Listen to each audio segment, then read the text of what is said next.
What's going on, everyone? Welcome to a Wednesday edition of Back Your Play with Q. As always, I'm your host, Rich Quinones. We are brought to you by our very good friends over Play It Again Sports, 1450 Clements Bridge Road in Deptford, New Jersey. And don't forget, sub and subscribe to the YouTube channel, Rich Q and Q. Follow me on all social media platforms as well. Our guy, the former wonderful standout linebacker with Penn State and, of course, Cincinnati in the NFL, Brandon Bell, kind enough to join us at _ B Bell, getting his NBA fix on, but we know we got to get into the NFL. And I'm not even going to mention Penn State, even though I just mentioned it. We'll talk a little bit about Penn State to wrap things up. And obviously, be a lot of stuff going on in the NFL. As I mentioned, we'll dip into a little college, but trade deadline in the NFL, Tuesday, 4 o'clock Eastern time. It's come and gone. And I don't know if you subscribe into the theory of tanking in the NFL. I think teams, if they want to jettison salaries, they want to get rid of some players, kind of start from scratch. You look what Washington did. I mean, you're talking about two very good players on the defensive side of the ball in Sweat and Young. I mean, high draft picks as well. Young goes to San Francisco. So now all of a sudden you're getting even more depth with that defense with the 49ers. Sweat goes to Chicago. So I want to get your thoughts. Do you think there is this real, I guess you can say, defined definition of tanking in the NFL? And what did you make of those two moves?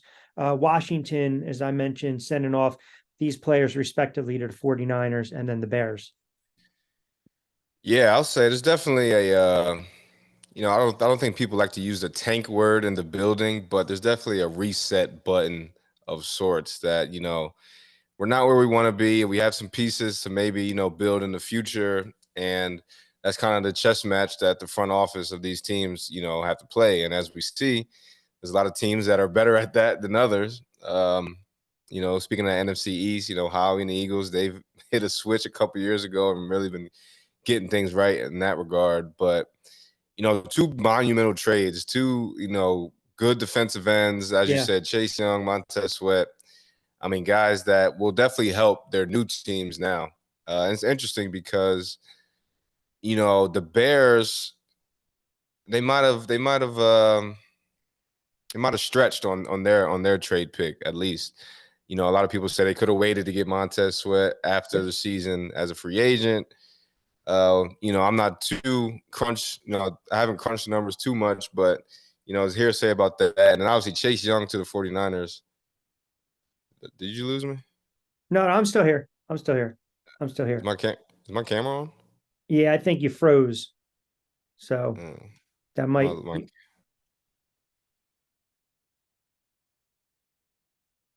It's what we do in the business. We readjust. So we'll get B back up here in a second, talking about Sweat and Young, NFC East. Obviously, Washington loses two very good players. They jettison, there you go, two very good players, as you were talking about. And I guess I would go back to what you were saying, the return, the ROI when you think about it, right? So Sweat goes to the Bears, 3rd-round pick. And then Chase Young goes to 49ers, 2nd-round pick. And Young's already got 5.5 sacks. So he's well on his way to 10. But a lot of times, too, it's just because they don't want to sign these guys to contract extensions, especially if they're in the last year of their contract. Ultimately, that's what it is. Chase Young obviously has an injury history. A lot of people say that he probably won't stick around too long for 49ers. As you said, they don't want to pay that contract, and they got guys that they need to pay, but it's kind of the all-in mentality on what can we get this year to make a move to win now. And 49ers hit the jackpot again. I mean, bolstering up that defensive line, which actually hasn't been as successful as many thought it would be coming into the season. So I think they definitely needed Chase Young. Is that just because the opposition offensively teams are kind of game planning? They understand with that type of pass rush and depth, quarterbacks got to get the ball out of their hands quicker, maybe some slant routes, bubble screens to the running back, misdirections, because you're right. I mean, that quarterback hasn't played particularly well over the last couple of weeks. The offense looks a little broken. I still think San Francisco will be there in January, but what do you attribute to defense? I don't want to say lapse, but maybe not as productive as we saw last year. Yeah, I think obviously every year is different. Every squad is different. 49ers still have that rough and tough mentality. I mean, they're still flying around back there. Two of the best linebackers in the game, that core, Fred Warner. Um, so they still have the same brand of football. I just think they may not be executing at the same rate. And as you said, that's a testament to offenses. You know what you're going to get out of San Francisco. I don't think they're hiding too much after they disguise things, but you know what you're going to get. And obviously, when the offense isn't clicking as it has been the last few weeks, as you mentioned, the complementary football aspect is a little tough. I kind of see that, and even I know we'll get to it. The Penn State, defense. It's been top ranked, but you're on the field a little longer, and this and Yep. that, and putting not great positions. The other teams are good enough to make plays as well. Yeah, and we're seeing that across the league. I mean, I think by the time you get to week 7, 8, 9, you start to see teams that are making business executive decisions, vacation plans. You're going to see teams that are, ready to take that next step. I mean, look, the other night the Raiders lose to Detroit. I still think Detroit. I have them as my NFC participant in the Super Bowl along with Cincinnati. So Ooh, two teams. Yeah, that's those were BYP's. That was Q's picks before the season started. I it's on Lions it's and recorded. Tigers. I stand by that. And all of a sudden, Goff, you look at him, potential MVP candidate, but you look at the game the other night, the Raiders. I mean, this is a team that has some talent, but yet head coach, GM, they haven't been able to figure it out. They make the move, which is long overdue for McDaniels. I listen. Mm. Being a Giants guy, Antonio Pierce brings that credibility. Super Bowl champ. Has got that motor. I don't know how it's going to work out with him as interim head coach, but they bench Garoppolo. It looks like he's throwing his last pass for the Raiders. I mean, he's banked a lot of money. It just seems as though there are certain franchises that can't get out of their way. But I'll give the Raiders ownership Davis finally credit because he realized we just can't go this route anymore. We just can't. We have to just, at the end of the day, blow it up, start from scratch. But that's a good start. It's funny though, because think about it. They also, when it was all said and done, they turn around with the issues with Gruden and then Mayock. So, uh, you know, I think sometimes you got to rip the band-aid off, and that's exactly what the Raiders are doing. Yeah. Yeah, you kind of like you said, hit that reset button, and it's not fun to do. It's not easy to do, and it's not necessarily a great look, especially midway through the season. But as you said, Antonio Pierce, hopefully he can rally those troops and they can get behind him and win some games. Yeah, The talent is there. It's not like they lack in that regard. So definitely just get out there and win some games, get the confidence flowing, and see where the season kind of falls. I don't think anyone has them in their playoff no, projections. I don't know if they did before the season anyway, but definitely not now. So it's about pride. Go out there, win some games, fight, and try to, from the front office perspective, try to build this team back up and to yeah. be a contender. I want to ask you on defensive side of the ball, Kayvon Thibodeau with the Giants. Media in New York was just absolutely hammering this kid. Uh, it was just ludicrous what was coming out of the airwaves. And Hmm.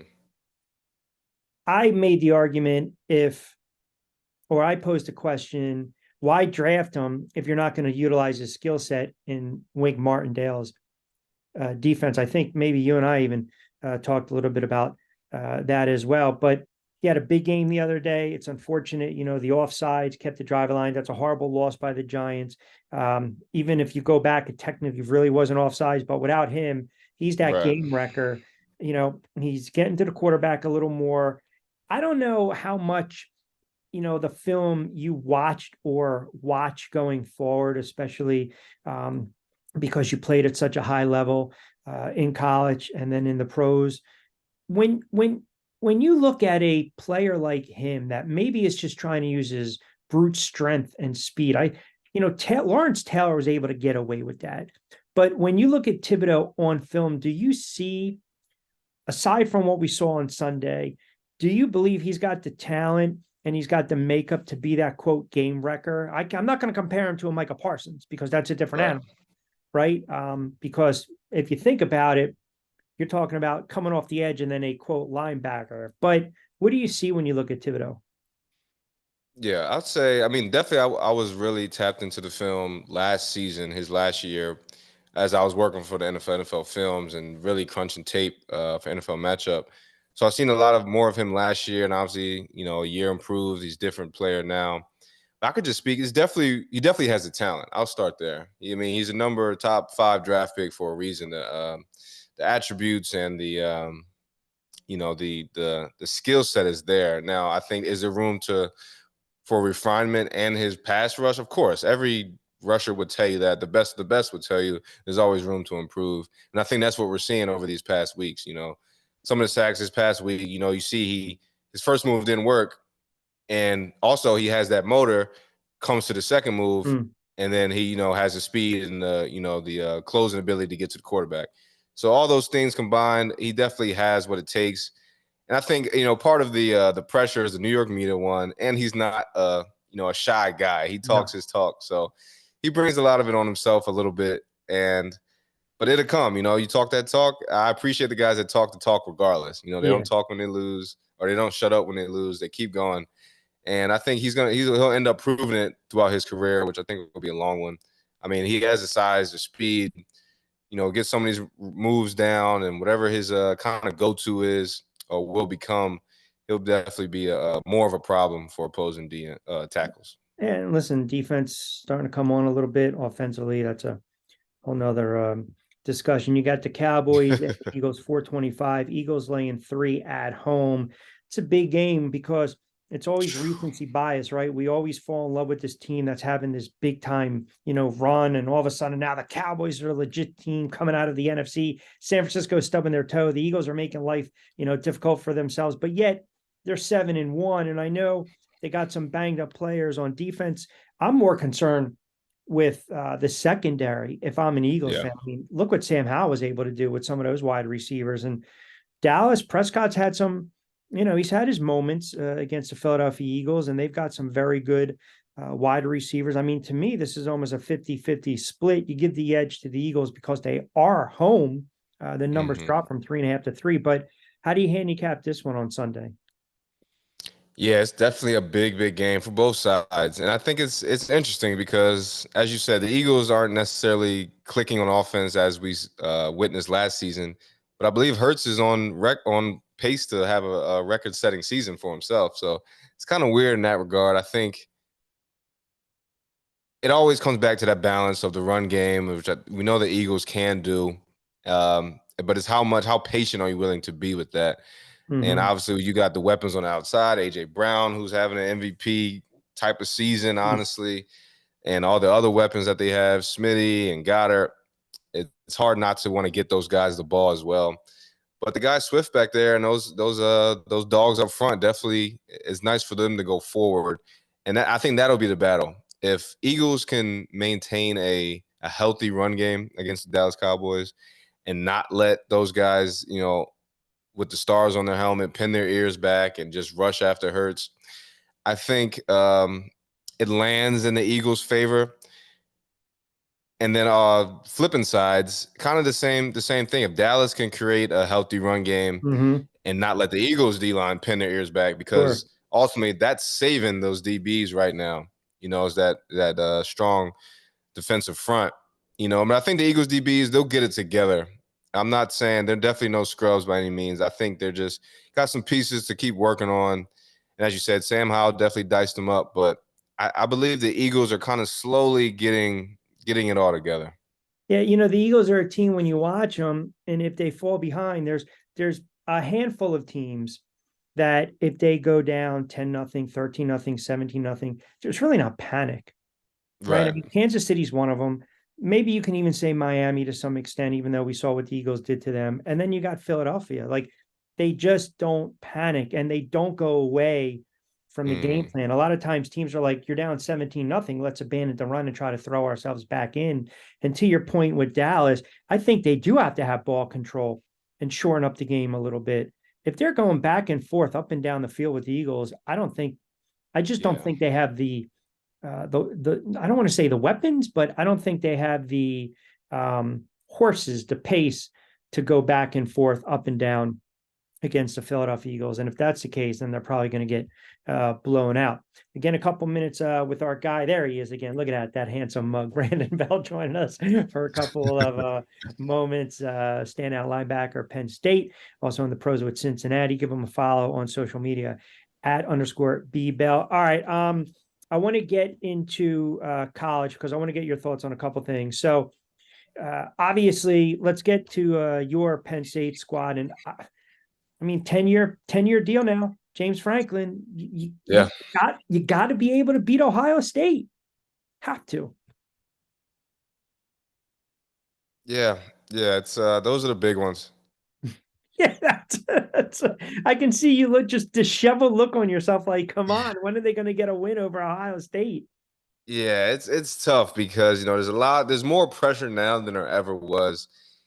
Even though we've come and Franklin came in at a turmoil-filled time and a kind of more of his back against the wall, but it almost feels like it's worse now because there's no more quote unquote excuses. The talent's there, the depth's there, the recruiting's there, the money's there, all that is there, and that's kind of like the last like Hurdle. oomph we need to be real contenders.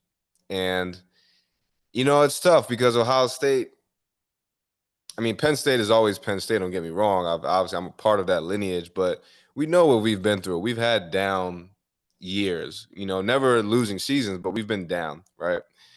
Ohio State's never had that. They're more of a juggernaut than we are. So that juggernaut is SOB, okay? And can it be done? Yes. Should it be done? Yes. And that's I understand the clock is ticking on that. And because there's no way past it to the promised land without going through Columbus and the Buckeyes and the Wolverines on that matter.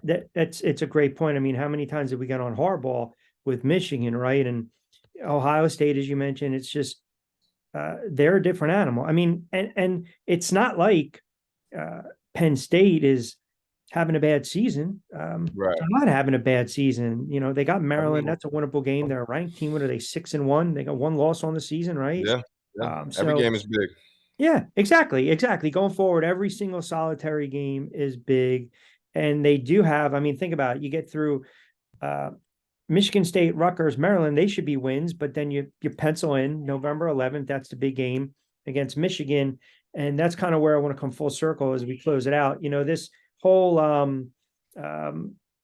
issue now, investigation, sign stealing with Michigan. And I said this even before the season.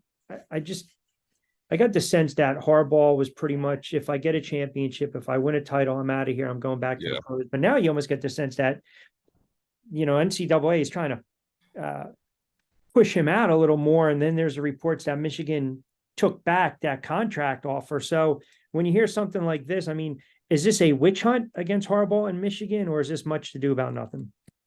I wouldn't say it's a witch hunt, but it's definitely not nothing to do about nothing because I don't think they're chasing Harbaugh out of there. I more so believe that he's bringing upon himself all these, different investigations. Mind you, his previous investigation is still going on behind the scenes. So I do agree that I think it's regardless of what happens this year, win or lose, he may find an exit plan if he already doesn't have that now. People concerned, is this gonna, travel with him to the NFL? I mean, there's no crime here, actual crime. It's very, very nutty. Everything that's going on is definitely one of the funniest college, not funny, but humorous college football kind of scandals that have gone down. We'll see how it all closes out. But is there a form of sign stealing, like on a lesser scale than a dude wearing sunglasses at night, right? I mean, like, right. Yeah, for sure. I mean, everybody's been talking about it. College football, everyone's got signs, and as a player, it's like, I think I know what they're saying when they do this, and Ohio State, I've said this before, they caught on to some of our hand signals, which is just, that's just game plan stuff that's kudos to you for finding it out, what they're doing is kind of next level enhanced, what they call it, enhanced game study or whatever you want to call it. And that's where it crosses the line. You can't have a guy buying tickets to multiple games. And at first it was him sitting behind the benches, which is okay. That's advanced. And now he's supposedly on the sidelines, that in disguises, But SIDs incognito. know that. If you got the pass, they should know who the hell's covering the game or part of the media and press. I've covered hundreds of games in my life, college and the pros. I mean, obviously in the press box, you got your badge, you got your ID. Here you go. Same thing when you're down on the field. So Right. I mean, it's 7:30, 8 o'clock at night, and this dude's wearing sunglasses. Like, come on, man. Someone's That's got to sit there and say, Well, that's why they're investigating Central Michigan at the same rate because of everything you said. I mean, who let him in? Where did he get the gear? No one's checking pads. You said there's a certain number of passes that everyone gets and things of that nature. What name did he use? He couldn't have done all this. He's no FBI, CIA agent by himself. There's someone in the inside for whatever reason, you know, aiding this sign stealing, which I don't know why Michigan even needed that. Like they're not one of the better programs.